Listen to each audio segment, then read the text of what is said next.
Okay, welcome to MikeScottBaseball.com video instruction. Today we're going to be talking about the infielders, particularly the first baseman, taking relays from the outfield.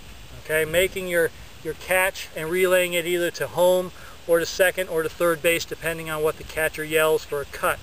Now, some of the basic things we're going to talk about is the first baseman is in charge of center field and right field. Okay, when something is hit a little bit to the left field side of center, that's where this communication has to come up between the third baseman and the first baseman. Third baseman usually takes cuts from left field only, but again, worth practicing to understand where that line is, who's covering what.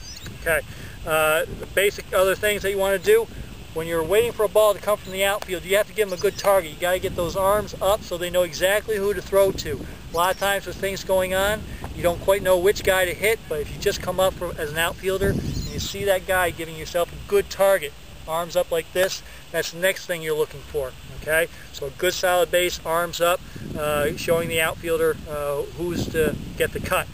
You need to get yourself lined up with your catcher. Okay, this is a lineup for a catcher for a throw home. Okay, so the catcher will be telling you one left, one right to get yourself lined up. Now, you might not always cut the ball. The ball might be thrown well enough that the catcher doesn't say anything, or he might say let it go.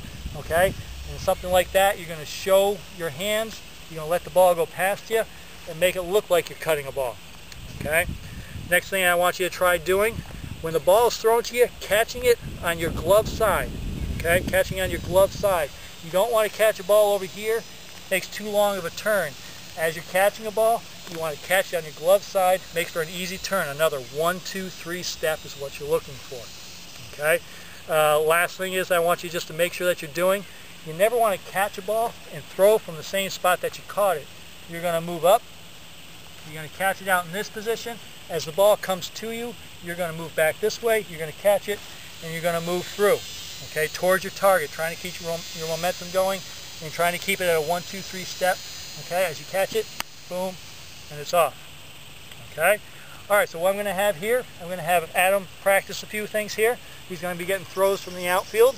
Okay, so he's going to give himself a good target. Okay, he's going to put it up. Here comes the throw. As it comes in, he's going to move with it, catching it glove side and turning with it, making the throw.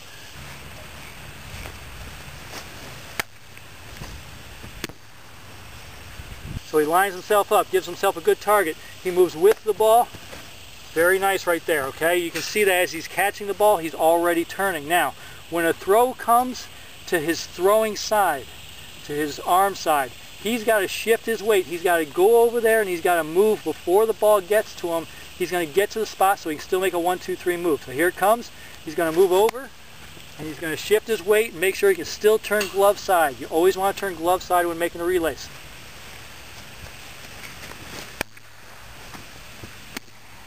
Now, when a ball comes that's coming very hard, okay, a good strong throw, maybe he doesn't want to cut it, okay, he's still going to give himself a target. The ball's going to probably go right over his head. He's going to fake a catch and let it go. So here it comes.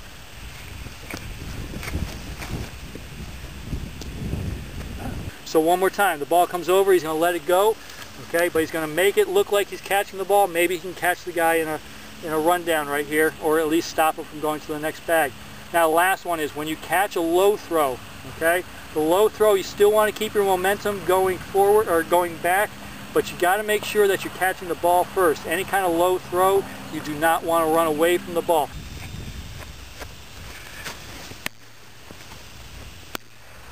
Now, again, a low throw, he's going to want to try to move with the ball, okay? Still keeping his momentum in that spot. Good. Now, one thing I want you guys to watch out for, okay? Adam, can you stand right here? Okay. That is the spot where you want to try catching a ball. You never want to do this, though. You never want a ball coming into you, run out to this spot, catch it here, and then have to go back that direction. You want to get out to this spot, and as it's coming to you, then you start to move away. You're catching it here, and you're throwing here. So that's where you start your motion, right there. Okay, you have your arms up at that point, okay? And then as you bring your arms down to catch a ball, you are moving back this way. You release a ball around in this area, and you end up right about here. So one more time, we're going to have a couple more throws coming in. He's going to go to his spot. He's going to move with the ball, make the throw. Here we go. He's going to move way out there. He's going to move with the ball. Here it comes. Good. Okay. Okay, those are some of the basics about taking a ball from the outfield as a first baseman. Remember to glide through your throws. Okay? Don't run out to catch the ball. Try to let the ball come to you as much as possible. And remember, try to catch glove side. Okay? If the ball is thrown a little bit to your throwing side, you need to move over and catch that ball on your glove side right over there. Okay? Try to keep a 1, 2, 3 motion.